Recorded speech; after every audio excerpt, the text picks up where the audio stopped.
Hello everyone, मैं निधि Sharma Maurya classes में आपका स्वागत करती हूं। जैसे कि हमने लास्ट क्लास में देखा था, हम टॉपिक पढ़ रहे थे लॉजिकल वेन डायग्राम यानी तार्किक वेन आरेख। मैंने आपको बताया था कि जो टॉपिक है रीजनिंग का, इसमें आपसे दो पैटर्न के क्वेश्चन पूछे जाते हैं। पहला पैटर्न है जिसके अंदर आपको किन्हीं दो या तीन तत्वों के बीच में या एलिमेंट्स के बीच में या ग्रुप्स के बीच में या आप कह लो क्लास के बीच में आपको संबंध दर्शाते हुए या रिलेशनशिप दर्शाते हुए वेन आरेख बनाना है। ठीक है, तो वेन डायग्राम्स बेसिकली होते क्या हैं, किन्हीं भी दो या तीन एलिमेंट्स के बीच में जब हम पिक्टोरियल रिप्रेजेंट यानी पिक्चर के रूप में जब हम रिलेशन शो करते हैं, दो एलिमेंट्स के बीच में जब हम संबंध जो है एक डायग्राम द्वारा, एक चित्र द्वारा दर्शाते हैं, तो उसको बोलते हैं वेन डायग्राम।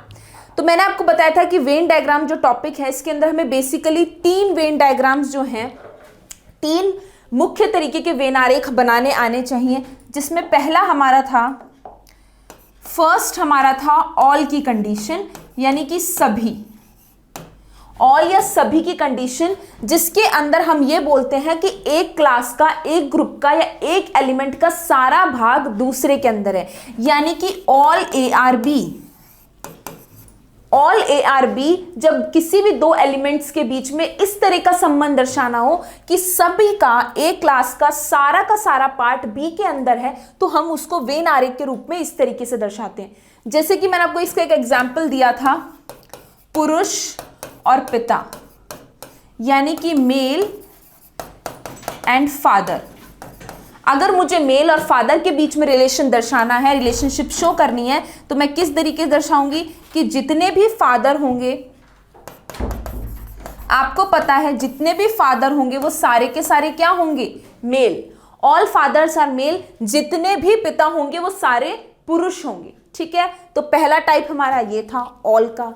दूसरा टाइप जो हमें पता होना चाहिए वो थी कंडीशन हमारी सभी की। दूसरी कंडीशन थी हमारी कुछ की या सम की।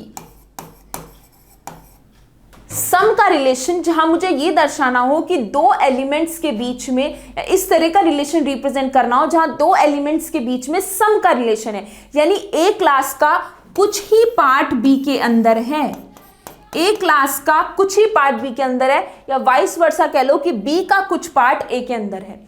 ऑल का रिलेशन नहीं है, सभी का रिलेशन नहीं है, कुछ पार्ट ही है। ठीक है, जैसे फॉर एग्जाम्पल अगर मुझे दर्शाना हो बॉयज और आप हो प्लेयर, यानी कि लड़का और खिलाड़ी, अगर मुझे इन दोनों के बीच में रिलेशनशिप या संबंध दर्शाना है, तो आपको पता है दुनिया में जितने भी बॉयज हैं या जितने भी लड़के हैं, क्या वो सारे प्लेयर्स हो सकते हैं, सारे खिलाड़ी हो सकते हैं? नहीं हो सकते। कुछ ही बॉयज जो हैं वो खिलाड़ी हो सकते हैं, या कुछ ही प्लेयर्स जो हैं वो बॉयज हो सकते हैं। ठीक है, तो कुछ ही बॉयज खिलाड़ी हो सकते हैं, तो some boys can be players, या कुछ लड़के खिलाड़ी हो सकते हैं। तो बॉयज और प्लेयर में किस तरह का रिलेशन होगा, सम का रिलेशन होगा। ठीक है, ये हमने सेकंड टाइप पढ़ लिया था। थर्ड टाइप जो हमारा था वो था हमारा नो का रिलेशनशिप दर्शाता हो, जहां पर किसी भी दो एलिमेंट के बीच में या दो क्लास के बीच में, ए और बी के बीच में कोई रिलेशन नहीं है, कोई रिलेशन नहीं है। फॉर एग्जाम्पल ये है ए और ये है बी, ये दो अलग अलग क्लास, इनके बीच में कोई संबंध ही नहीं है, तो दोनों कैसे बनेंगे, अलग अलग बनेंगे। जैसे कि फॉर एग्जाम्पल मेल और फीमेल, पुरुष और स्त्री। तो मेल एक अलग कैटेगरी है, फीमेल एक अलग कैटेगरी है, पुरुष अलग है, स्त्री अलग है, दोनों अलग अलग क्लास हैं। पुरुष और स्त्री में कोई संबंध नहीं है, तो दोनों कैसे बनेंगे, अलग अलग बनेंगे। ठीक है, तो जो टॉपिक है वेन डायग्राम, मैंने लास्ट क्लास में बताया था आपको बेसिक ये तीन वेन आरेख बनाने आने चाहिए कि तीन ये जो बेसिक डायग्राम है इनमें किस तरीके से रिलेशन जो है हम रिप्रेजेंट करते हैं। अगर ये तीन आपको बेसिक पता है तो फिर आप हर तरह का वेन आरेख बना सकते हैं। बस सबसे इंपॉर्टेंट बात, जैसे मैंने पिछली क्लास में भी कहा था कि जो भी एलिमेंट्स, जो भी ग्रुप्स या जो भी क्लास जिनके बीच में आपको रिलेशन बनाना है, पहले ये समझिए कि उनमें किस तरह का रिलेशन होगा। उनमें ऑल का रिलेशन है, सम का रिलेशन है, या कोई रिलेशन नहीं है। अगर वो चीज आपको अच्छे से क्लियर है तो फिर आपका वेन आरेख बनेगा। नहीं तो क्या होता है, हम इस टॉपिक को बहुत लाइटली लेते हैं कि बहुत इजी टॉपिक है, बट इसमें छोटी छोटी गलतियां हो जाती हैं।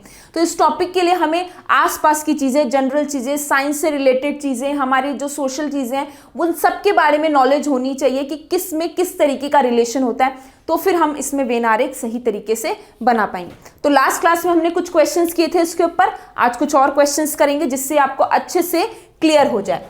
चलिए स्टार्ट करते हैं, लेते हैं पहला क्वेश्चन।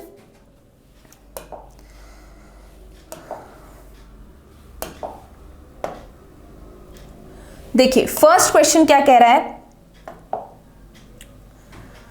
फर्स्ट क्वेश्चन हमें कह रहा है कि हमें प्रोफेसर, रिसर्चर और साइंटिस्ट, प्रोफेसर शोधकर्ता और वैज्ञानिक, इन तीनों में संबंध दर्शाते हुए वेन आरेख बनाना है। 4 ऑप्शन आपको दिए गए हैं, आपको बताना है बेस्ट ऑप्शन कौन सा होगा, सबसे सही इन तीनों में संबंध दर्शाते हुए वेन आरेख कौन सा है। अब देखिए पहले ये समझिए कि प्रोफेसर, रिसर्चर और साइंटिस्ट जो है उनमें किस तरह का रिलेशन हो सकता है।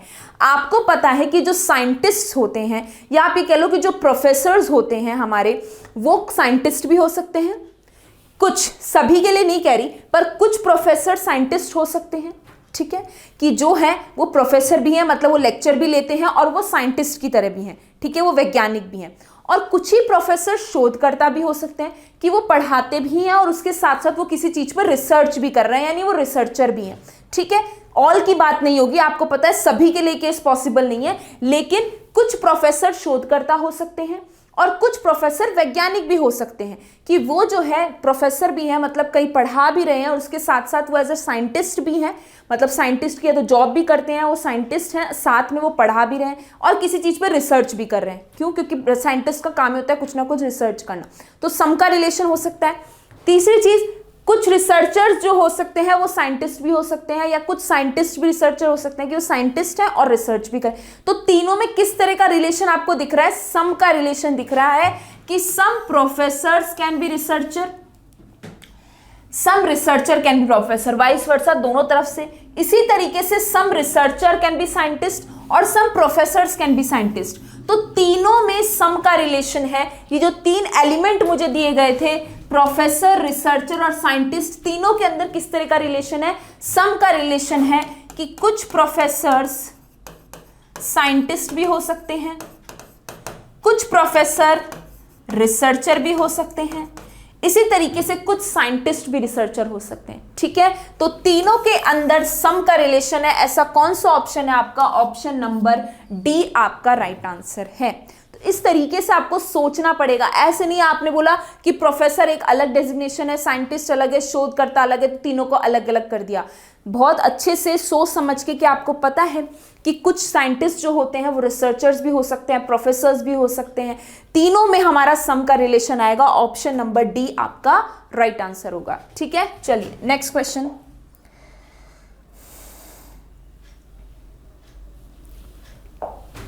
चलिए अगला क्वेश्चन देखिए। अगला क्वेश्चन, क्वेश्चन नंबर 2 क्या कह रहा है? आपको बताना है कार्निवोरस एनिमल और टाइगर, यानी कि मांसाहारी पशु और बाघ, इन तीनों में संबंध दर्शाते हुए कौन सा वेन आरेख सही है? ए, बी, सी या डी। अब आपको पता है कार्निवोरस एनिमल्स यानी मांसाहारी जानवर, मांसाहारी या कार्निवोरस की अगर मैं बात कर रही हूं तो वो कौन से एनिमल्स होते हैं? कार्निवोरस वो एनिमल्स होते हैं जो दूसरे जानवरों का मांस खाकर जीवित रहते हैं, या मैं ये कह लूँ कि उनका जो शिकार, उनका जो भोजन होता है वो दूसरे जानवरों का शिकार होता है, ठीक है, दूसरे जानवरों का मांस खाते हैं। आपको पता है कि हमारे पास 3 तरह के बेसिक एनिमल्स जो है, कैटेगरी है, जो जानवर हैं वो 3 पार्ट में डिवाइड होते हैं। एक होते हैं हर्बीवोरस, यानी कि जो है आपके पेड़ पौधों पर जीवित होते हैं, वो मांस नहीं खाते, हर्बीवोरस एनिमल्स होते हैं। इसी तरीके से कार्निवोरस होते हैं, और एक होता है ओमनीवोरस जो दोनों खाते हैं, मतलब वो पेड़ पौधों पर भी रहते हैं और मांसाहारी भी होते हैं। तो 3 बेसिक तरीके के जानवर होते हैं। तो आपको पता है कार्निवोरस एनिमल्स, मांसाहारी वो जानवर जो दूसरे जानवरों का शिकार करके या दूसरे जानवरों को मारकर उनको खाते हैं, उनका मांस खाते हैं, उनको हम मांसाहारी जानवर कहते हैं, ठीक है। हर्बीवोरस यानी कि शाकाहारी जानवर जो मांस नहीं खाते, पेड़ पौधे इन्हीं चीज़ों पर जीवित रहते हैं, नॉर्मल खाना जो होता है अपना शाकाहारी वो खाते हैं। तो इस तरीके से अब आपको पता है, देखिए टाइगर जो है, बाघ जो है वो क्या है, एक कार्निवोरस एनिमल है, एक मांसाहारी जानवर है, ठीक है। बाघ जो है वो क्या है, कार्निवोरस एनिमल है, ठीक है। बाघ जो है कार्निवोरस एनिमल है। बाघ दूसरों का शिकार करता है, बाघ हिरण का शिकार करता है, किसी भी जानवर का शिकार करके फिर उसको खाता है, ठीक है। तो ये बाघ कार्निवोरस एनिमल। और बाघ जो है वो एक एनिमल भी है, ये तो पता ही है। बाघ क्या है, कार्निवोरस भी है और एनिमल भी, यानी बाघ मांसाहारी भी है और जानवर भी है। तो ठीक है, बाघ से रिलेटेड तो हमें चीजें क्लियर हो गई कि बाघ एनिमल भी है और बाघ कार्निवोरस भी है। अब कार्निवोरस और एनिमल की अगर मैं बात करूं तो आपको पता है सारे जानवर तो कार्निवोरस नहीं हो सकते। जैसा कि मैंने अभी आपको बताया कि एनिमल जो है बेसिकली 3 पार्ट में डिवाइड है, शाकाहारी, मांसाहारी और जो दोनों तरह के भोजन खाते हैं। तो दुनिया के सारे जानवर मांसाहारी होते हैं क्या, नहीं होते। जैसे कि फॉर एग्जांपल काऊ, गाय जो होती है वो हमारी शाकाहारी जानवर में आती है, यानी कि वो मांस नहीं खाती, गाय हो गया, ठीक है। तो इस तरीके से 3 पार्ट में, तो दुनिया के सारे जानवर कार्निवोरस तो नहीं हो सकते, कुछ ही होंगे। तो सबसे पहले तो मैंने ये बनाया कि जो हमारे कार्निवोरस हैं या मांसाहारी हैं और ये जानवर, इनमें किस तरह का रिलेशन होगा, सम का, क्योंकि दुनिया के सारे जानवर मांसाहारी नहीं हो सकते, दुनिया के सारे जानवर मांसाहारी नहीं हो सकते, ठीक है। अब समझिए टाइगर, टाइगर के लिए मैंने आपको क्या बोला कि टाइगर जो है वो जानवर भी है और मांसाहारी भी है, ठीक है। अब इसको मैं कैसे बनाऊंगी, ये बहुत अच्छा क्वेश्चन है। इस तरीके का जो वेन आरेख, इस पैटर्न पे जो वेन डायग्राम होता है बहुत इंपॉर्टेंट है और थोड़ा अलग टाइप का वेन डायग्राम बनता है, ठीक है। तो अब मैं इसको कैसे बनाऊंगी, क्योंकि मेरा जो बाघ है वो तो दोनों के अंदर आ रहा है। अब इन दोनों का कॉमन पार्ट कौन सा है, देखिए ये मैंने बनाया मांसाहारी और ये बनाया जानवर। तो ये जो बीच वाला भाग होता है ये किसको दर्शाता है, ये कॉमन पार्ट है दोनों का, ठीक है। जब हम वेन आरेख इस तरीके से बनाते हैं और सम ए आर बी, तो ये बीच वाला पार्ट किसको दर्शाता है, जिसके अंदर ए भी आ रहा है और बी भी आ रहा है। ए प्लस बी को दर्शाता है, मतलब इसके अंदर ए का भी कुछ भाग है और बी का भी कुछ भाग है, दोनों हैं इसके अंदर। तो ये वाला पार्ट किसको दर्शा रहा है, मांसाहारी और जानवर को। तो हमारा बाघ क्या है, मांसाहारी जानवर। तो बाघ कहां दर्शाया जाएगा, यहां दर्शाया जाएगा। ये किसको दर्शाएगा, बाघ को।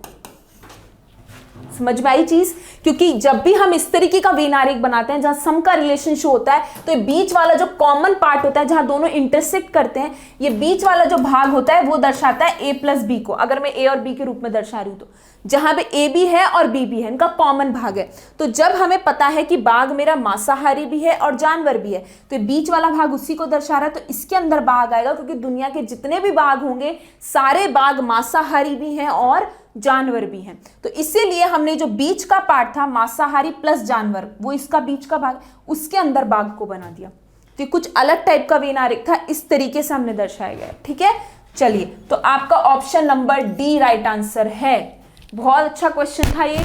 कई बच्चे इसमें कंफ्यूज हो जाएंगे कि हम बनाएं कैसे, क्योंकि ये रिलेशन तो सबको समझ में आ जाएगा कि कुछ मांसाहारी जानवर होंगे, कुछ ही जानवर मांसाहारी होंगे, तो सम का रिलेशन तो बन जाएगा। लेकिन बाघ की अगर मैं बात करूंगी तो आप कैसे बनाओगे बाघ को। अगर आपने बाघ को यहां बना दिया, इसका मतलब सारे बाघ मांसाहारी हैं, ये तो ठीक है, लेकिन क्या बाघ जानवर नहीं है। अगर आपने इसके अंदर बना दिया तो बाघ क्या जानवर नहीं है क्या, तो ये गलत हो जाएगा आपका। या अगर आपने बाघ को यहां बना दिया कि सारे बाघ जानवर होते हैं, बिल्कुल ठीक है, पर बाघ मांसाहारी भी तो होते हैं। तो इस तरीके से वेन आरेख बनेगा, ठीक है। चलिए नेक्स्ट, ऑप्शन नंबर डी आपका राइट आंसर है। चलिए अगला क्वेश्चन, अगला क्वेश्चन देखिए, क्वेश्चन नंबर 3 क्या कह रहे हैं। क्वेश्चन नंबर 3 कह रहा है आपको न्यायाधीश, चोर और अपराधी, यानी कि जज, थीफ और क्रिमिनल, इन तीनों में संबंध दर्शाते हुए वेन आरेख बनाना है। 4 ऑप्शन आपको दिए गए हैं, किस किस के बीच में आपको बताना है, जज, थीफ और क्रिमिनल, यानी कि न्यायाधीश, चोर और अपराधी।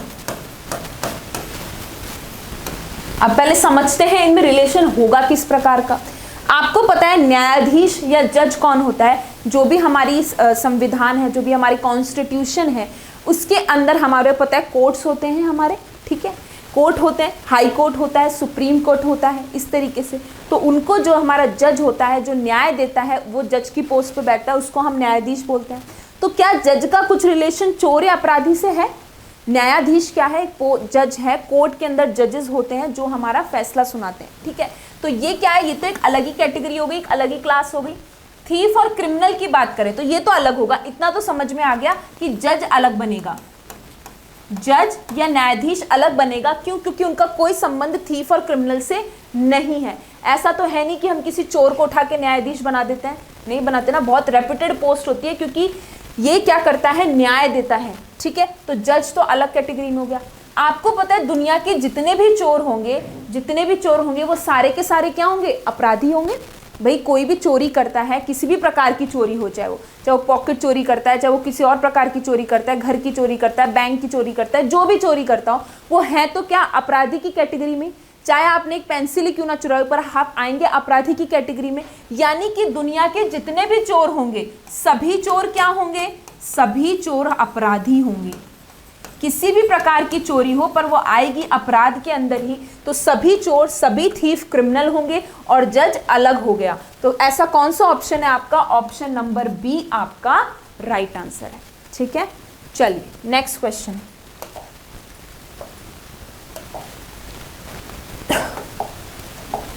अगला क्वेश्चन देखिए।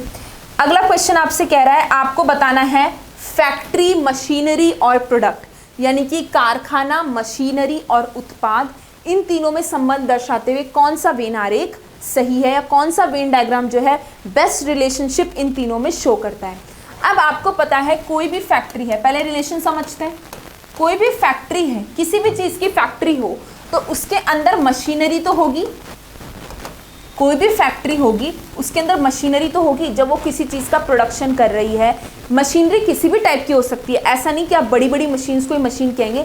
सपोज कीजिए कोई कपड़े बनाने का एक कारखाना है तो उसके अंदर टेलर जो आपकी मशीन होती है, सुइंग मशीन्स होती हैं, टेलर वाली मशीन्स होती है, वही है। तो सब मशीनरी के अंदर तो मशीन तो होगी, क्योंकि अगर कुछ प्रोडक्शन कर रहा है तो कोई ना कोई प्रकार की मशीन तो होगी। अब फैक्ट्री है तो उसके अंदर प्रोडक्शन भी होगा। जब फैक्ट्री है तो उसके अंदर प्रोडक्शन भी होगा, ठीक है। तो क्या हो गया? फैक्ट्री जो है उसके अंदर मशीनरी भी होती है, क्योंकि मशीनरी होती है उसी से आपका प्रोडक्ट बनता है। अब मशीनरी है, फैक्ट्री है, तो फैक्ट्री जब लगती है तो किसी ना किसी चीज़ का प्रोडक्शन करने के लिए ही लगती है, उत्पाद बनाने के लिए ही लगती है, ठीक है। तो आपका क्या हो गया? बड़ा जो है सर्कल वो किस में आ गया? सबसे पहले ये आएगा फैक्ट्री का, और फैक्ट्री में दोनों आ जाएंगे मशीनरी और प्रोडक्ट। अब इन दोनों में कोई रिलेशन है क्या भाई? मशीनरी अलग चीज है, मशीनरी प्रोडक्ट बनाएगी, मशीनरी से प्रोडक्ट निकलेगा। तो मशीनरी अलग है, प्रोडक्ट अलग है, तो दोनों अलग अलग बनेंगे। लेकिन दोनों भाग किसका है? दोनों पार्ट किसका है? फैक्ट्री का। फैक्ट्री के अंदर आपका मशीनरी भी होगा और फैक्ट्री के अंदर आपका प्रोडक्ट भी बनेगा, पर दोनों क्या है? अलग अलग है, क्योंकि मशीनरी और प्रोडक्ट में कोई संबंध नहीं है, कोई रिलेशन नहीं है। तो ऐसा कौन सा ऑप्शन है आपका? ऑप्शन नंबर ए आपका राइट आंसर है, ठीक है। समझ में आ गया? चलिए नेक्स्ट क्वेश्चन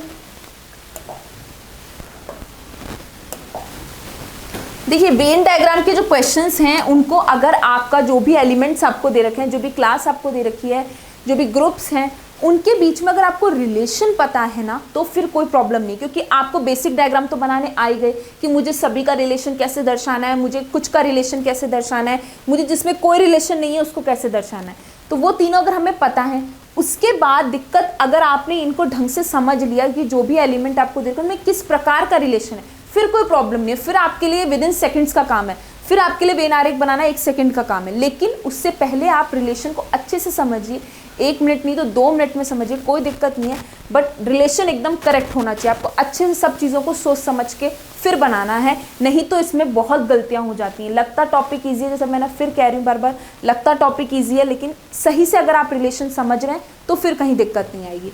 चलिए अब क्या कह रहा है? गोल्ड, मेटल और जिंक। गोल्ड, मेटल और जिंक, इन तीनों में संबंध दर्शाते हुए आपको वेन आरेख बनाना है। किस किस में? सोने में, धातु में और जिंक में। अब देखिए, जिसको पता है कि मेटल्स होते क्या हैं, यानी धातुएं होती क्या हैं, उसमें कौन कौन सी धातुएं आती हैं आपकी, तो अगर आपको पता है तब तो कोई दिक्कत नहीं आएगी। तो देखिए, आपको पता है कि जो गोल्ड है यानी कि जो सोना है वो भी एक मेटल है, और जिंक जो है वो भी एक मेटल है। पर गोल्ड और जिंक दोनों अलग अलग मेटल हैं। गोल्ड और जिंक के अंदर जो है हमारा कोई संबंध नहीं है। आपको पता होना चाहिए गोल्ड, सिल्वर और प्लैटिनम, इनको हम नोबल मेटल्स भी कहते हैं। तो गोल्ड, सिल्वर और प्लैटिनम ये हमारे नोबल मेटल आते हैं, यानी गोल्ड भी एक मेटल है और जिंक भी एक मेटल है। ठीक है, दोनों आएंगे धातु के अंदर ही, क्योंकि सोना भी एक धातु है और जिंक भी एक धातु है। पर सोना और जिंक दोनों अलग अलग प्रकार की धातु हैं, दोनों अलग अलग मेटल हैं। ठीक है, गोल्ड इज अलग मेटल, मतलब gold is a different metal और जिंक इज डिफरेंट मेटल, तो दोनों अलग अलग बनेंगे पर दोनों हैं क्या? मेटल। अब जिसको पता होगा कि जिंक भी मेटल है और गोल्ड भी मेटल है उसका तो ठीक है, अब जिसको नहीं पता होगा तो फिर उसके लिए प्रॉब्लम होगी। इसलिए मैं कह रही हूँ इस टॉपिक के लिए आपको साइंस भी थोड़ा सा पता होना चाहिए, नॉर्मल आपके आसपास की चीज़ें, सब चीज़ों की नॉलेज अगर आपको है तो फिर कोई प्रॉब्लम नहीं है। ठीक है, तो ऐसा कौन सा ऑप्शन है आपका? ऑप्शन नंबर सी आपका राइट आंसर है। चलिए नेक्स्ट,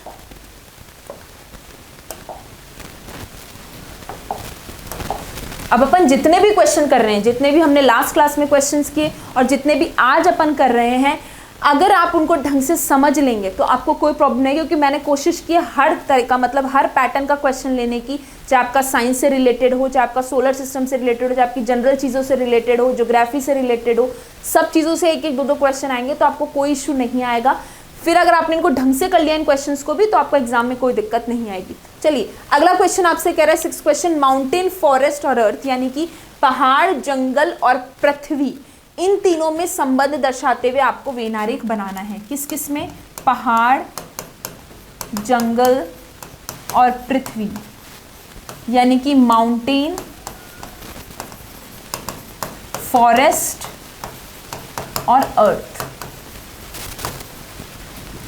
अब देखिए, इतना तो सबको पता होगा कि माउंटेन और फॉरेस्ट दोनों ही किसका पार्ट है? पृथ्वी का।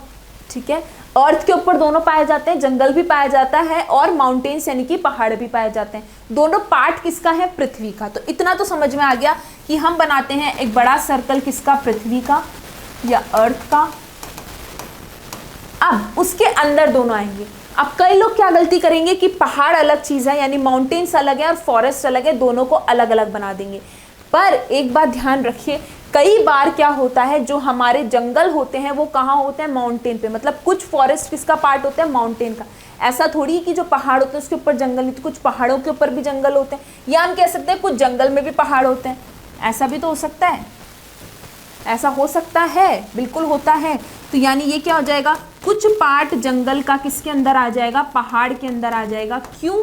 क्योंकि कुछ फॉरेस्ट पे माउंटेन होते हैं या कुछ फॉरेस्ट के अंदर माउंटेन होते हैं, या फिर हम उल्टा भी कह सकते हैं कि कुछ पहाड़ जो होते हैं उस पर जंगल होते हैं या कुछ माउंटेन पे फॉरेस्ट होते हैं। तो कुछ पार्ट इसका आएगा, दोनों अलग अलग नहीं होंगे। पहाड़ पे या पहाड़ जो है, फॉरेस्ट जो है, माउंटेन जो है सॉरी, उसके अंदर भी फॉरेस्ट हो सकता है, कुछ फॉरेस्ट के अंदर भी माउंटेन हो सकते हैं। तो कुछ पार्ट आएगा। ये वाला ऑप्शन आपका सही है, यानी कि ऑप्शन नंबर सी आपका राइट आंसर है। तो जल्दीबाजी में गलती नहीं करनी, क्योंकि कई लोग क्या करेंगे, दोनों को अलग अलग बना देंगे। देखा माउंटेन अलग है, फॉरेस्ट अलग है, अलग अलग कर दिया।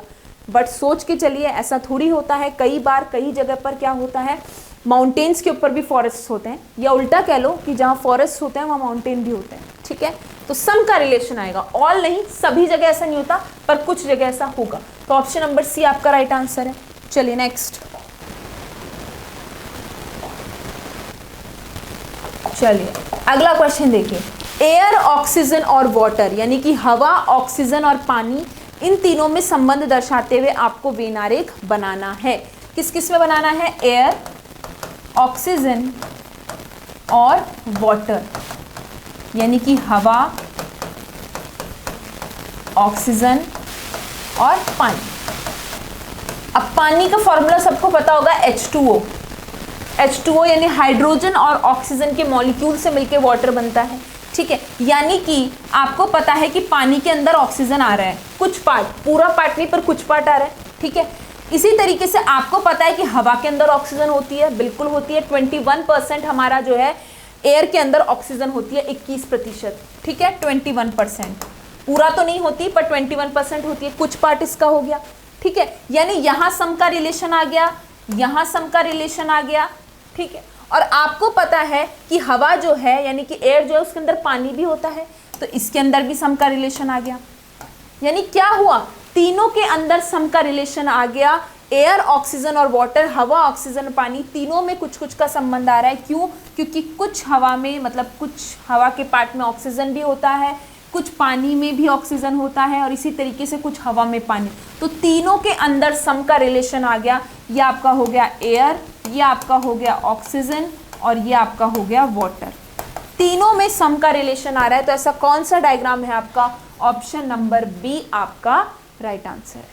ठीक है, इस तरीके से सब चीज़ों को ध्यान से समझ के फिर आप करेंगे तो कोई दिक्कत नहीं आएगी, गलतियां नहीं होंगी। चलिए नेक्स्ट, अगला क्वेश्चन देखिए। अगला क्वेश्चन क्या कह रहा है? गर्ल एथलीट और सिंगर, गर्ल यानी कि लड़की, खिलाड़ी और गायक, इन तीनों में संबंध दर्शाते हुए आपको वेन आरेख बनाना है। नेक्स्ट क्वेश्चन आपका क्या कह रहा है? लड़की, एथलीट यानी खिलाड़ी और गायक। ठीक है, गर्ल, एथलीट और सिंगर। अच्छा, अब इतना तो सबको समझ में आ जाएगा कि सारी लड़कियां तो एथलीट हो नहीं सकती। All girls can not be athlete, सारी लड़कियां एथलीट हो ये तो पॉसिबल नहीं है, और इसी तरीके से सारी लड़कियां सिंगर हो ये भी पॉसिबल नहीं है। तो मुझे इतना तो समझ में आ गया कि यहाँ भी सम का रिलेशन है और इसका भी सम का रिलेशन है। कुछ लड़कियां खिलाड़ी हो सकती हैं और कुछ लड़कियां गायक हो सकती हैं। अब बात करते हैं इन दोनों की। अब कई लोग क्या गलती करेंगे कि खिलाड़ी अलग है गायक अलग है, ऐसा नहीं है। कुछ खिलाड़ी जो है वो गायक भी हो सकते हैं, कि वो सिंगर भी हैं, मतलब गाते भी हैं और कोई ना कोई खेल भी खेलते हैं। ऐसा पॉसिबल है कि वो दो प्रोफेशन फॉलो करते हो, कि वो सिंगर भी हो और खिलाड़ी भी हो, मतलब वो कुछ ना कुछ स्पोर्ट्स भी खेलते हैं और साथ में उनको सिंगिंग भी करते हैं। ठीक है, तो आपका क्या हो गया? तीनों में सम का रिलेशन हो गया। कुछ लड़कियां जो हैं वो खिलाड़ी भी हो सकती हैं, कुछ लड़कियां हमारी सिंगर भी हो सकती हैं। ठीक है, और इसी तरीके से कुछ खिलाड़ी भी गायक हो सकते हैं। तो आपका ये रिलेशन बन गया सम का तीनों में। some girls can be athlete, some girls can be singer and some athlete can be singer। कुछ लड़कियां खिलाड़ी हो सकती हैं, कुछ लड़कियां गायक हो सकती हैं और कुछ खिलाड़ी भी गायक हो सकते हैं। तीनों में सम का रिलेशन बन गया, यानी कि ऑप्शन नंबर बी आपका राइट आंसर है। ऑप्शन नंबर बी आपका राइट आंसर है। चलिए नेक्स्ट क्वेश्चन देखते हैं। चलिए अगला क्वेश्चन क्या कह रहा है? Question number 9, reptiles, snakes and lizard, यानी सरीसृप, सांप और छिपकली। अब मैंने आपको जैसे कि लास्ट क्लास में एक टर्म बताई थी, मैमल्स यानी कि स्तनधारी। मैंने आपको बताया था मैमल्स जो होते हैं एक अलग कैटेगरी होती है, जिनके अंदर मैमरी ग्लैंड्स होते हैं, जिनके अंदर वो क्या करते हैं, अपने बच्चों को जो फीड कराने के लिए अंदर ग्लैंड्स होती हैं, मेमरी ग्लैंड्स होती हैं। ठीक है, वो होते हैं स्तनधारी के अंदर। ठीक है, जिसके अंदर हमने पढ़ा था काऊ आएगा आपका, डॉग आएगा आपका, बैट आएगा, वेल आएगा, इस तरीके से ये अलग कैटेगरी है मैमल्स। इसी तरीके से कैटेगरी होती है रेप्टाइल्स। रेप्टाइल्स मतलब रेंगने वाले जानवर, या हिंदी में आप कहते हैं सरीसृप, मतलब जो रेंग के चलते हैं, या आप कह लिए चेस्ट के बल या छाती के बल जो चलते हैं, वो जानवर आते हैं रेप्टाइल्स के अंदर। तो इसके अंदर कौन कौन आ जाता है भाई आपका? इसके अंदर आपका क्रोकोडाइल आ जाता है यानी मगरमच्छ आ जाता है। इसके अंदर आपका लिजार्ड यानी छिपकली आ जाती है। इसके अंदर आपका स्नेक्स आ जाते हैं। तो ये सारे किसके अंदर आते हैं? रेप्टाइल्स के अंदर, सरीसृप के अंदर। सरीसृप मतलब रेंगने वाले जानवर।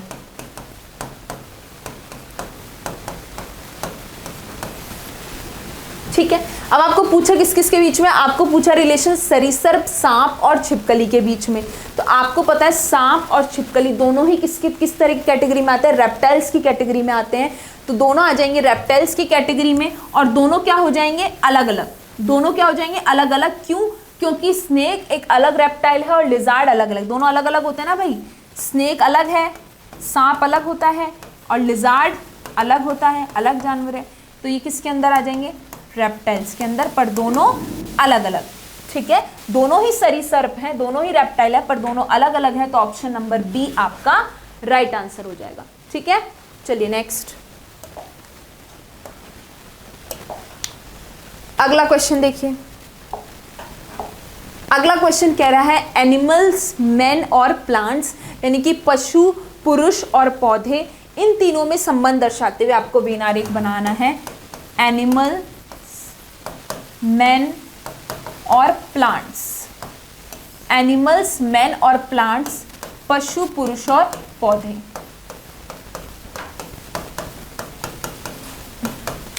अब कई लोग क्या गलती करेंगे इसमें, चलिए ये तो हमें पता है कि पुरुष और पौधे, इनमें तो कोई रिलेशन नहीं हो सकता, इतना तो पता चल गया। इनमें तो नो रिलेशन, नो का रिलेशन है, क्योंकि मैन जो है, पुरुष जो है वो एक मतलब हमारा जीव है और पौधे हमारे अलग आ गए, ठीक है। कोई भी मैन प्लांट तो हो नहीं सकता, तो ये तो दोनों समझ में आ गया, दोनों अलग अलग हैं।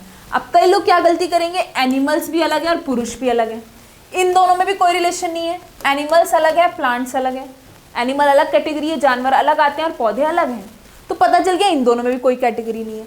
अब बचे रिलेशन एनिमल्स और मैन में, ठीक है, एनिमल और मैन में। अब कई लोग क्या करेंगे कि मैन कोई एनिमल थोड़ी होता है, तीनों को क्या कर देंगे, अलग अलग बना देंगे और ऑप्शन नंबर सी टिक कर देंगे। लेकिन आपको पता होना चाहिए पुरुष को क्या कहा जाता है, मैन को क्या कहा जाता है। Man is a social animal, ठीक है, मैन को क्या जाता है, मैन सोशल एनिमल होता है, सामाजिक पशु की कैटेगरी में आता है, ठीक है। मैन जो है एनिमल की ही कैटेगरी के अंदर आता है, ठीक है, सामाजिक पशु या सामाजिक प्राणी आप कह लो, ठीक है। तो मैन को हम बोलते हैं सोशल एनिमल। मैन किसकी कैटेगरी में आता है, मैन एनिमल की कैटेगरी में आता है। तो मैन किसके अंदर आएंगे भाई, मैन आएंगे एनिमल की कैटेगरी के अंदर, सभी मैन एनिमल्स की कैटेगरी में आएंगे और प्लांट्स बनेंगे अलग। प्लांट्स का ना कोई रिलेशन एनिमल से है, पौधे ना तो पशु से या जानवर से संबंधित हैं और ना ही पुरुष से संबंधित हैं, ठीक है। तो आपका क्या हो जाएगा, ऑप्शन नंबर ए आपका राइट आंसर होगा, ऑप्शन नंबर सी नहीं होगा, ध्यान रखिएगा, गलती मत कीजिएगा, सोच समझ के कीजिए। अब सपोज कीजिए कई बार एग्जाम में आपके पास ये ऑप्शन नहीं आया, ठीक है, ये वाला ऑप्शन नहीं आया, इसकी जगह कुछ और आ गया, इसकी जगह इस तरीके से आ गया सपोज कीजिए, तब बेस्ट पॉसिबल डायग्राम सी होगा। अगर आपके पास ऑप्शन नहीं है तब बेस्ट पॉसिबल डायग्राम ये होगा कि तीनों अलग अलग, लेकिन हमारे पास ये ऑप्शन था तो हम इस फैक्ट को नहीं नजरअंदाज कर सकते, नजरअंदाज नहीं कर सकते कि मैन जो है एक सोशल एनिमल है, मैन एलिमेंट के अंदर आएगा और प्लांट्स अलग आएंगे, तब बेस्ट पॉसिबल डायग्राम यही है, ऑप्शन नंबर ए आपका राइट आंसर है। चलिए नेक्स्ट, अगला क्वेश्चन देखिए। ये जितने भी क्वेश्चंस अपन कर रहे हैं बहुत ही इंपॉर्टेंट हैं, सारे एग्जाम्स में पूछे गए हैं या इनसे रिलेटेड ही कुछ पूछा गया है, तो अगर आप इनको अच्छे से कर लेंगे तो आपके सारे जो डाउट्स हैं, सारे जो चीज़ें वो क्लियर हो जाएंगी अच्छे से और आपको कोई प्रॉब्लम नहीं आने वाली आगे। चलिए अगला क्वेश्चन देखिए। म्यूजिशियन, इंस्ट्रूमेंटलिस्ट एंड वॉयलिनिस्ट, यानी कि संगीतकार, वाद्यवादक और वायलिन वादक, ठीक है। आपको किस किस के बीच में रिलेशन बनाना है, संगीतकार यानी म्यूजिशियंस, वॉयलिनिस्ट यानी कि वायलिन वादक, जो वायलिन बजाते हैं उनको वॉयलिनिस्ट कहते हैं, और आपका है इंस्ट्रूमेंटलिस्ट, जो कि कोई ना कोई इंस्ट्रूमेंट बजाते हैं, ठीक है, वायलिन वादक और इंस्ट्रूमेंटलिस्ट यानी वाद्यवादक। अब ये जो वाद्यवादक हैं, वाद्यवादक का मतलब जो भी इंस्ट्रूमेंट बजाते हैं, कोई भी इंस्ट्रूमेंट बजाते हो, वायलिन बजाते हो, गिटार बजाते हो, सितार बजाते हो, कोई भी इंस्ट्रूमेंट बजाते हो वो इसकी कैटेगरी में आएंगे, क्योंकि वाद्यवादक है मतलब जो भी इंस्ट्रूमेंट बजाने वाले वो इसमें। अब जितने भी वायलिन वादक हैं, ये एक कैटेगरी हो गई, वायलिन वादक होंगे वो सारे के सारे वाद्यवादक में आएंगे ना भाई। इंस्ट्रूमेंटलिस्ट क्या होंगे, कोई भी इंस्ट्रूमेंट जो बजाता है वो इस कैटेगरी में आता है, तो वायलिन बजाने वाले भी सारे इसी के अंदर आएंगे। तो क्या होगा, जितने भी वायलिन वादक होंगे, जितने भी वायलिन वादक होंगे वो किसके अंदर आएंगे भाई, वाद्यवादक के अंदर। और जितने भी वाद्यवादक होंगे या वायलिन वादक होंगे वो सारे के सारे किसके अंदर आएंगे भाई, म्यूजिशियंस के अंदर। भाई संगीतकार की कैटेगरी में तो आएंगे, सारे के सारे किसकी कैटेगरी में आएंगे, म्यूजिशियंस की कैटेगरी में, क्योंकि पूरी इनकी टीम होती है, कोई कुछ इंस्ट्रूमेंट बजाता है, कोई कुछ बजाता है, कोई कुछ बजाता है, तो ये पूरी जो टीम होती है इनकी, इनको हम क्या बोलते हैं, म्यूजिशियंस। तो सारे के सारे किस में आएंगे, म्यूजिशियंस के अंदर आएंगे, यानी ऑप्शन नंबर ए आपका राइट आंसर आ जाएगा। तो ये कि सभी का रिलेशन है कि सभी वायलिन वादक वाद्य वादक होंगे, और सभी चाहे वायलिन वादक हो चाहे वाद्य वादक, वो किसकी कैटेगरी में आएंगे, म्यूजिशियंस की कैटेगरी में आएंगे, संगीतकार की कैटेगरी में आएंगे, क्योंकि इनका पूरा टीम होता है, पूरा बैंड होता है जिनको म्यूजिशियंस बोलते हैं। ठीक है, तो ऑप्शन नंबर ए आपका राइट आंसर हो जाएगा। चलिए नेक्स्ट, अगला क्वेश्चन देखिए।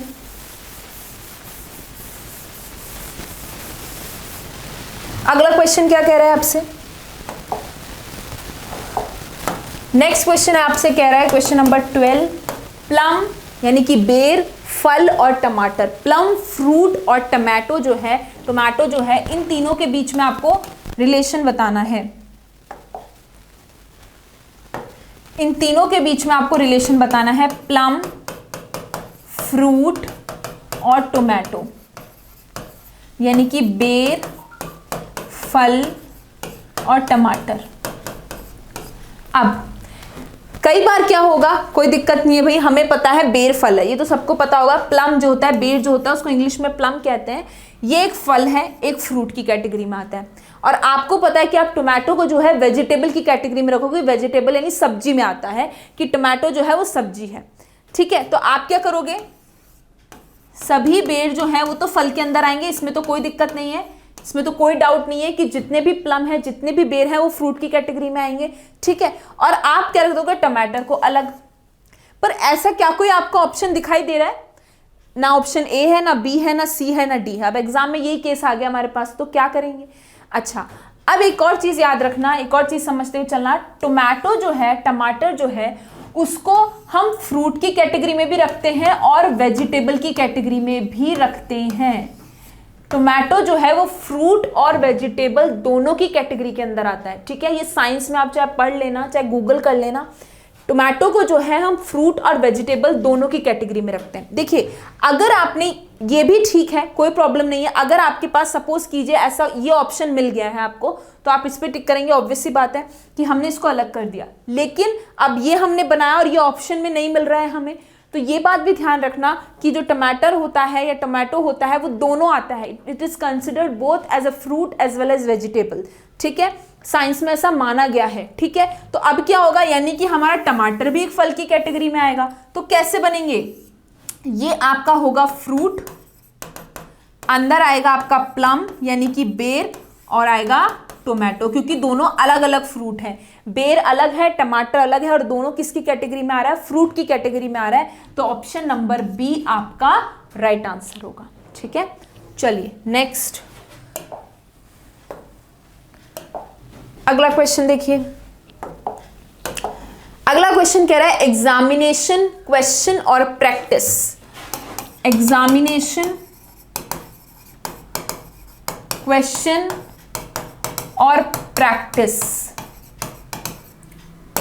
परीक्षा, प्रश्न और अभ्यास।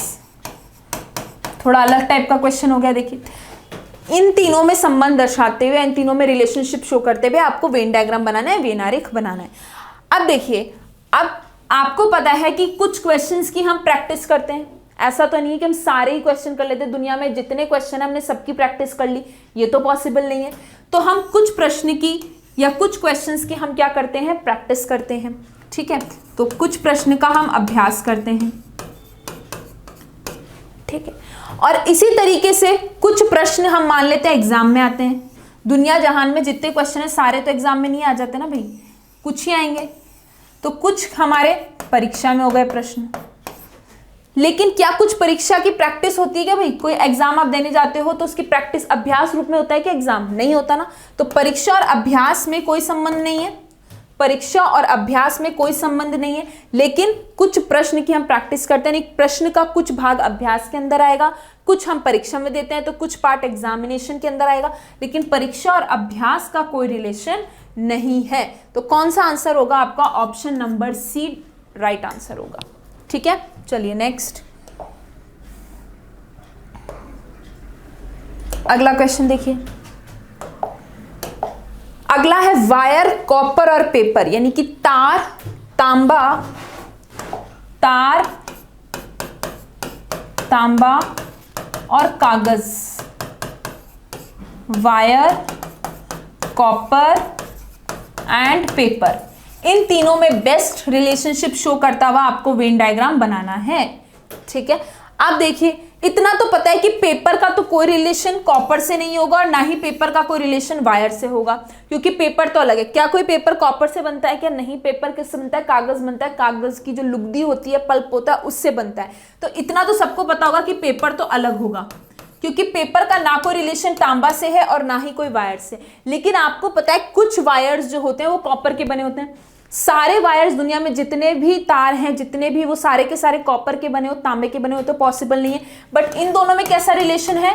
इन दोनों में सम का रिलेशन है या कुछ का रिलेशन है। Some wires can be of coppers, कुछ वायर कॉपर के बने हो सकते हैं, पर पेपर बिल्कुल अलग है। पेपर का इन दोनों से कोई रिलेशन नहीं है। तो कैसा बनेगा diagram? Some wires can be copper और पेपर अलग, यानी कि ऑप्शन नंबर ए आपका राइट आंसर है। ठीक है, चलिए तो देख लिया आपने। इस तरीके से आपको क्वेश्चंस करने हैं, इस तरीके से आपको क्वेश्चंस करने हैं। हमने वेन आरेख के ऊपर पिछली क्लास में बहुत सारे क्वेश्चंस किए थे, आज भी कर लिए। जैसे कि बताया था 2 पैटर्न के क्वेश्चन है। एक पैटर्न हम कंप्लीट कर चुके हैं जहां पर हमें वेन आरेख बनाना है, संबंध दर्शाते हुए वेन डायग्राम बनाना है। अब दूसरा पैटर्न करेंगे कल वाली क्लास में, जिसमें हम ये सीखेंगे जहां हमें वेन आरेख बना हुआ होगा, दिया हुआ होगा, और उस पर हमसे किस तरीके से क्वेश्चन पूछे जाते हैं। तो वो हम कल वाली क्लास में करेंगे। आज के लिए बस इतना ही। Thank you so much.